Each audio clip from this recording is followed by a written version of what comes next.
Hi, it's Fies Tarot. Hello all signs. So this is your reading pagdating sa emosyon ni person mo ngayong week. Ngayong darating na week for you. Okay, so syempre, before tayo mag-start, kung hindi ka pa nakakapag-subscribe, please to subscribe and hit the notification bell para lagi po tayo maging updated sa mga mangyayari pa lang. Okay, and yeah, don't forget na mag-follow sa atin pong FB page. And kung may tanong po pagdating sa private reading, just message me sa akin pong FB page for more info. Okay, hang on. Okay, so, ano pa? Oo. So, if you're interested no, na magpa-reading sa aking friend, just message kanya pong FB page, no, Perception of Light. So, open naman siya palagi as always, no? And, yeah, don't forget to follow na rin ang kanyang FB page. Thank you! And, syempre, regarding naman sa ating all-in-one Evil Eye Bracelet, with your initial, diba? Yes, this is customized po. So, this is available in red and black strings. Okay? So, mamimili kayo kung ano bang gusto nyo. So, just message lang. And yeah, para sa ibang information regarding this. And, ito rin po, no? This is limited slots lang. Itong ating Evil Eye ring. Okay? This is limited. Hindi siya laging available. Pero, kung available naman, yeah, this is adjustable, by the way. So, if this is available naman, yeah, makakuha kayo ng slots. Pero, yun nga, sabi ko, paunahan lang. So, yun po na. So, let's start. All signs.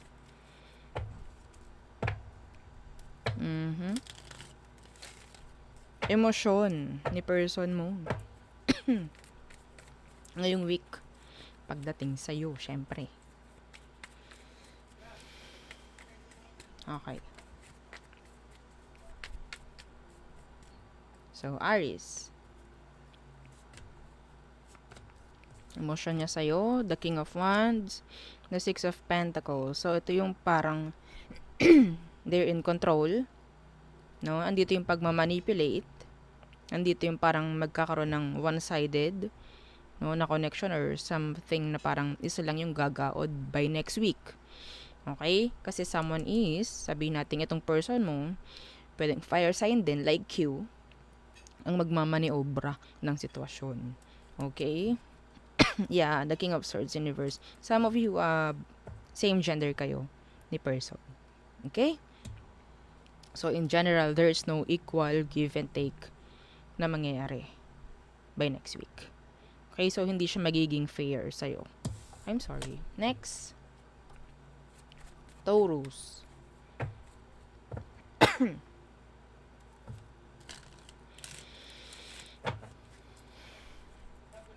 Anong emosyon niya sa'yo, Taurus? By next week. Okay. The King of Wands in reverse. The Star in reverse. Don't expect anything from this person at all. Okay? Some of you gagamitin ka lang. If this is a past person, they're not totally healed. They're not healed. Okay? They're not healed. Manipulation is here. No? So, ingat-ingat sa kanya. Yeah. Pwedeng ikaw nilalayuan mo na siya, Taurus. Yeah, see? The manipulation card. Oo.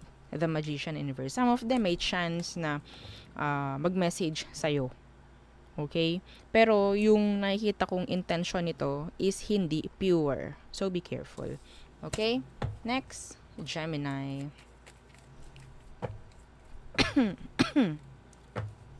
Excuse me. Gemini. Emosyon sa'yo. Okay? Two of Cups in reverse, the Chariot. If may separation dito, unti-unti na talaga nakaka-let go. Excuse me. Itong person mo. Okay? So, yeah, there's trapping. Some of you, if this is someone na karelasyon mo ngayon, nandito yung panlalamig. Okay? Present ang panlalamig. Next, Cancer.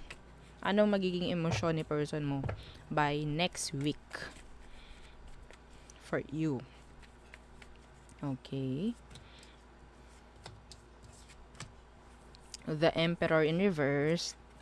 And the Devil. Obsessing. Obsessing. Oh. Strength. Nandito yung iikot ka sa utak niya 24/7. Okay? And wala silang gagawin about that.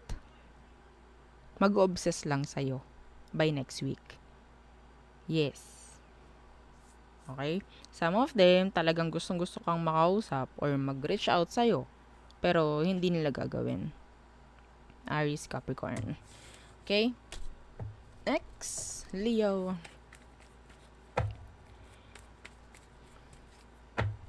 Ano emosyon sa'yo ni person mo by next week, Leo? The Six of Pentacles, the Justice Universe. Some of them, pwedeng gusto nilang makipag-ayos if ever may mga issue. Okay? Yeah. May mga paghahanda itong taong to na gagawin by next week. So magiging fair sila by next week. May mga ibibigay sa'yo. May mga makikipag-ayos. Yan, may mga ganyang... Ngayon pa lang kasi is parang nag-ahanda na sila pagdating sa'yo, Leo. Okay? So, there. Iniisip ka naman, syempre. Virgo. Emosyon ni person mo by next week pagdating sa'yo, Virgo. The Three of Swords. Oh my God. The Two of Cups. This is something... a connection where nakakaramdam sila ng pain. Okay? I don't know. Some of them gusto nila ng connection emotionally. Okay? Emotional connection with you. Pero andun yung pain. Some of you, there's third party here. Yeah, they want commitments. They want a relationship with you, Virgo. Yeah. The Five of Wands, but yeah, there's a lot of drama, a lot of conflict, a lot of struggle. Mga ganyan. No? Marami talagang, oo, hindi pwede. Parang ganyan. So, yeah, they want a connection. Emotionally, no? Pero, nandun yung pain. May third party, iba rito. Some of you, pwedeng hindi mo to alam. Kung karelasyon mo to. Makakaramdam ka ng coldness. Okay? Nakukonsensya naman sila. Oo. Next. Libra. Ano emosyon nila sa'yo? By next week.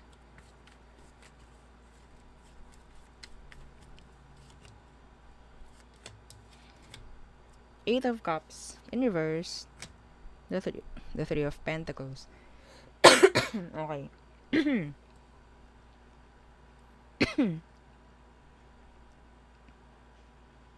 Gusto na bumalik. Some of them hindi pa rin maka-move on sa'yo. May on-off kayo na nangyari before. There's no cooperation. Yeah. Itong taong to, sabihin natin, Libra, na gusto niyang bumalik. Okay? Meron tong mga hindi pa hindi pa siya maka-get over, no?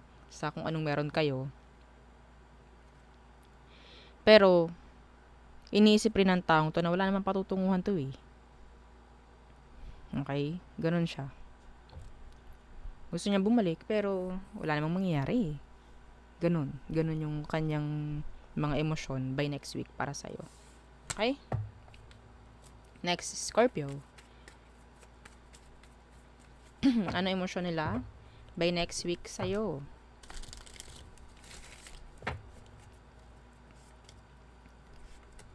Okay. The Page of Swords. So, some of them pwedeng mag-stock lang ng mag-stock by next week. And mag-obsess over you, Scorpio. Okay? No, yeah. Sobrang attracted. Nakakaramdam ako dito na sobrang ano to. Para siyang stalker na nga talaga. Like, ni-spyan ka niya. Ano ba to? Sobrang humaling sa'yo to, Scorpio. Yeah.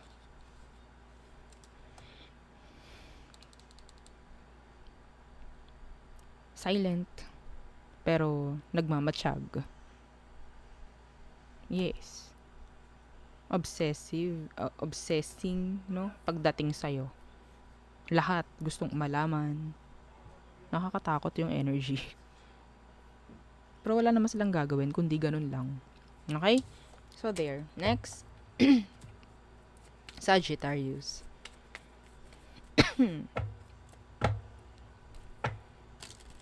Emosyon ni person mo by next week towards you. The Hierophant in reverse.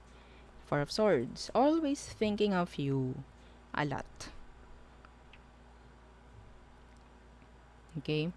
Pero, yeah, some of them being silent.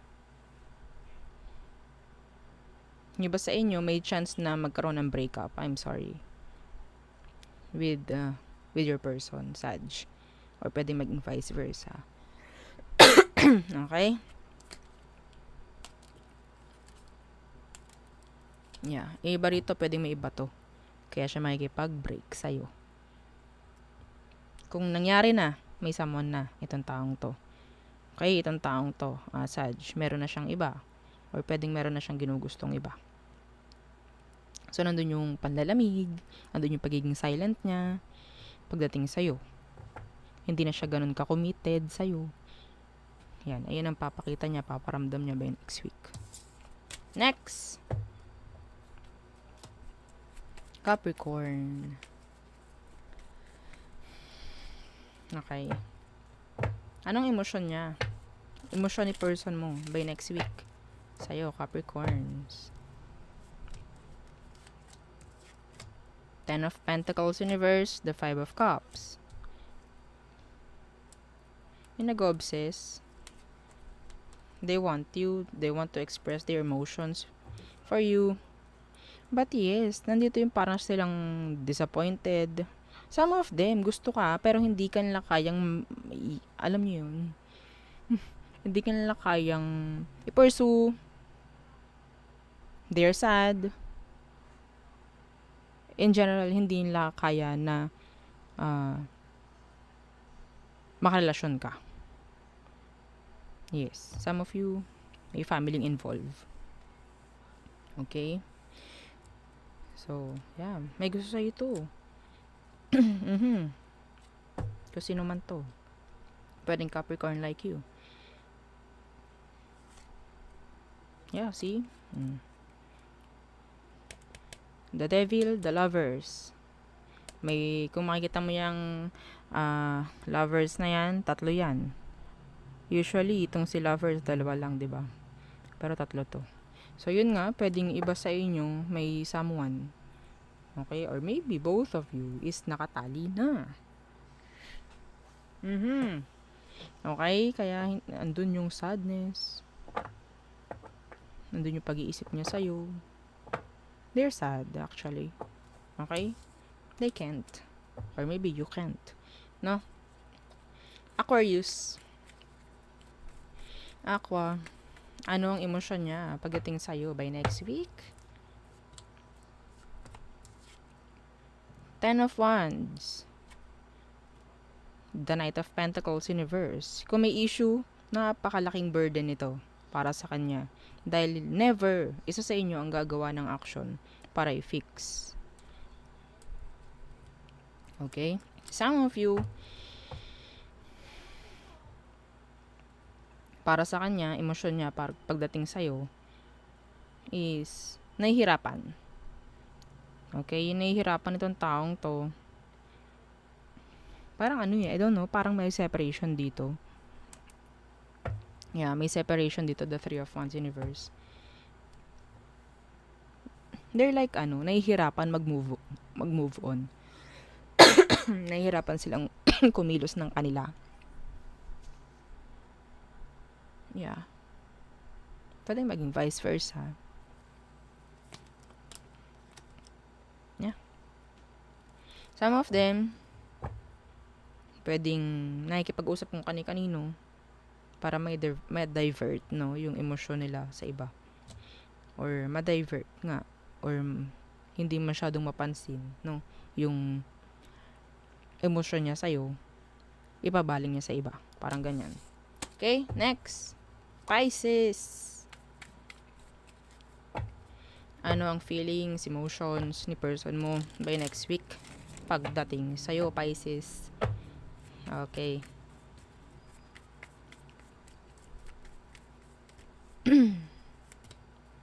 There. The Five of Wands. Drama. Or pwedeng may effort na gagawin. Yeah, the Three of Cups. Ooh, nakakita ko dito ng by next week, Pisces, meron ditong magdadrama. Oo, may mabibigyan ka dito ng award for Best Actor, Best Actress, dahil gusto nilang makipagbalikan. Yes. Yes. Sa maniwalat kayo sa hindi. I don't know kung meron silang gagawin talaga. Pero yun nga, itong taong ito is lungkot na lungkot dahil gustong makipagbalikan. Yeah, I don't know. Some of them pwedeng gumawa ng action. Magiging responsible yung iba. Okay? Yeah, see? The Five of Pentacles, they need you. They need you.